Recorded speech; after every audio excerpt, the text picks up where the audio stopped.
Hello, and welcome to And Now You Know. I'm Teresa, and tonight I'll be answering the question, why do men always pee when they poop, but women rarely do? Every poo-poo is pee-pee time. But not every pee-pee is poo-poo time. Huh? You ever think about that one, Mr. Batman? Huh? My husband sent me that clip, and oh, I laughed and laughed. I can't even tell you how many times I've rewatched that, and it just tickles me every single time. I made a comment that I'm glad it's not always pee-pee time when it's poo-poo time. My husband looked at me as if I was from a different planet. He goes, "You don't? I always do." I said it happens sometimes if I have to pee at the same time, but 90% of the time it's just to drop a deuce and that's it. So why is it men pee during poo-poo time more than women? It boils down to anatomy. The male urethra runs through the prostate and sits next to the rectum. So when it's boom-boom time, muscle contractions and pressure can stimulate nearby structures like the prostate and bladder. Also, both urination and defecation involve relaxation of the pelvic floor muscles, which can make it easier to pee at the same time, especially if the bladder is already somewhat full. It's not automatic for all men, but it may feel that way because of how those muscles work together. For women, the urethra and rectum are completely separate structures, but they still share the same pelvic floor muscles. So the pressure from a BM can sometimes affect the bladder, especially if it's full, but it's not necessarily triggered just by anatomy alone. Plus, the pelvic floor in a woman is often stronger in younger women, so there's more control. Never say never though, because as women age, this becomes increasingly more common due to weaker bladder control and pelvic floor changes. So just one more thing that makes being an old woman sound just so fantastic. But that's just going to the bathroom. Different pipe layout and anatomy makes sense. With the exception of a few very obvious ones, we share about 99% of our body functions. There can't be that much of a difference. Or is there? Sneezing. Men are known for their epically loud, unrestrained sneezes, while women are more known to suppress their sneezes and do it quieter.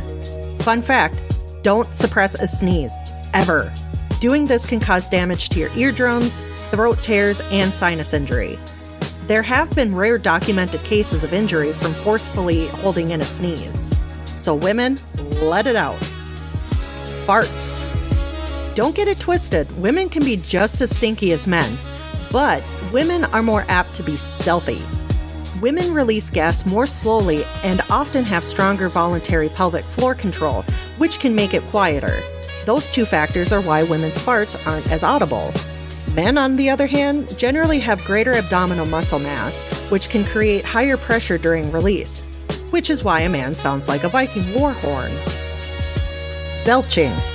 I've been known to produce some pretty hearty belches in my day, but it's usually assisted by a soda or a seltzer water. I've never been able to just do it. Belching is mainly caused by swallowed air and stomach gas, and both men and women are equally capable of doing it. But men, on the other hand, have longer vocal tracts, deeper chest cavities, and more air volume, which can make their belches sound deeper. Which is why a man can produce more of that bassy belch compared to a woman that we really have to try to get that belch. Crying. Social and cultural conditioning plays a major role in how men and women cry. Boys do cry, and they should. It's normal and natural.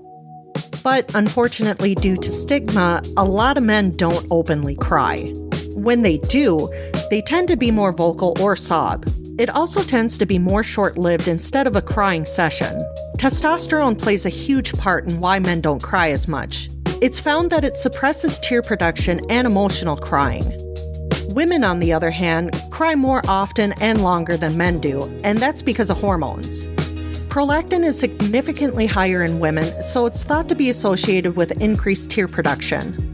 Women are also significantly more likely to feel emotionally and mentally better after a good crying jag. So since it's becoming even more evident that we are vastly different creatures on even basic levels, that got me to thinking, are there any body functions that one does better than the other? A literal anything you can do, I can do better, if you will. Breathing. Men win this one. Men have bigger thoracic cavities than women.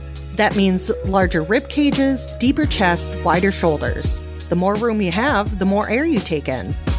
Plus, they also have greater total lung capacity, wider trachea, larger diaphragms, and stronger accessory breathing muscles on average, largely due to overall body size differences. Sleep. Women experience more slow wave or deep sleep, particularly in younger adulthood, stable sleep cycles, fewer spontaneous awakenings, and a much longer REM cycle. However, women are also more likely to experience insomnia overall. Even though as women age, this does decrease, but women will still retain slightly more deep sleep compared to elderly men in some studies. Digestion. Men have faster gastric emptying, small bowel, and colonic transit. Men also have more stable digestive hormone fluctuations and are far less likely to develop IBS and other GI issues. They also aren't as prone or sensitive to bloating due to having larger gut dimensions. Healing. Women experience far less inflammation and secondary tissue damage in certain immune responses. Because of estrogen being a major part in collagen production, it allows for less scarring, new blood vessel growth, and more strong and flexible tissue. We also have stronger immune responses overall and are less likely to experience serious secondary infections due to reporting signs or symptoms immediately rather than waiting. And now you know.